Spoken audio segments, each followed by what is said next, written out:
savez que le mot loi a plusieurs significations. Il y a les lois de la science, puis il y a les lois de la société, du droit. Et les lois de la société, on nous les enseigne. On pourrait parler d'une loi orale.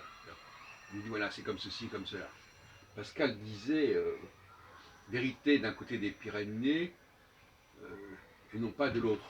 Tout comme ça. Alors, au regard de la théorie de la Nouvelle Alliance, ce qu'on appelle aussi les commandements, les mitzvot, mais les mitzvot se sont servis des lois. Ce sont les lois qui ont été imposées à la nature, aux hommes, par je ne sais quelle autorité. Ne rentrons pas dans ce détail pour l'instant.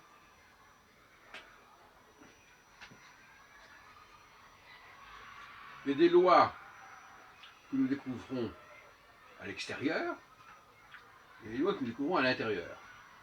Cette dialectique-là, j'en ai parlé tout à l'heure, entre l'intérieur et l'extérieur. Des choses qu'il faut comprendre en soi et des choses qu'il faut regarder à l'extérieur. C'est pas si simple de les distinguer, ces deux plans.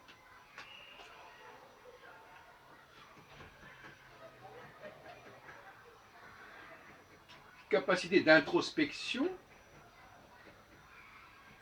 c'est peut-être ça qui caractérise la Nouvelle Alliance. Découvrir en soi les lois au lieu de les trouver à l'extérieur.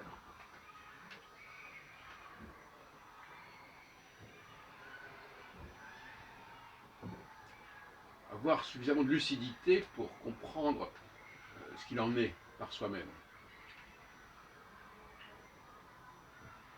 Ce qui implique une certaine autonomie morale. Il y a aussi le fait que les lois, il y a une ambiguïté dans la Bible, puisqu'on parle à la fois de la création et des lois de la nature, si on peut dire, et des lois qui sont imposées à un peuple, à la base, par exemple, des 10 commandements. Et puis alors, il y aurait un troisième plan qui serait les lois que nous trouvons en nous-mêmes, qui ne sont ni celles de la nature, ni celles de la société. Pas simple de débrouiller tout cela.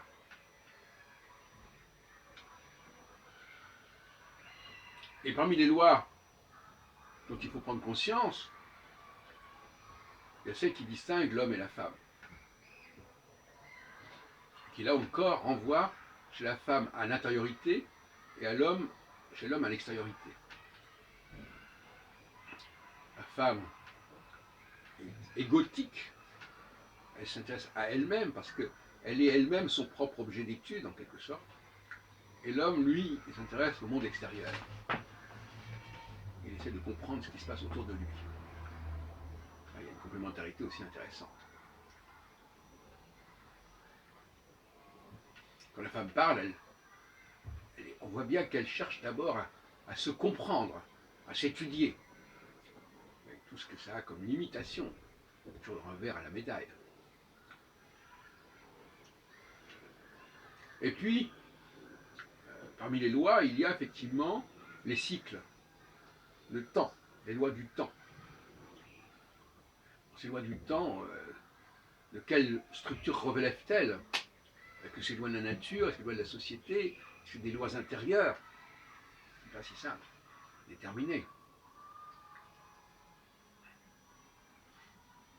Or, c'est bien autour de cela que se situe le débat entre Ancienne et Nouvelle Alliance. Et on ne peut pas le simplifier, ce débat. Voilà ce que je voulais vous dire sur ce point.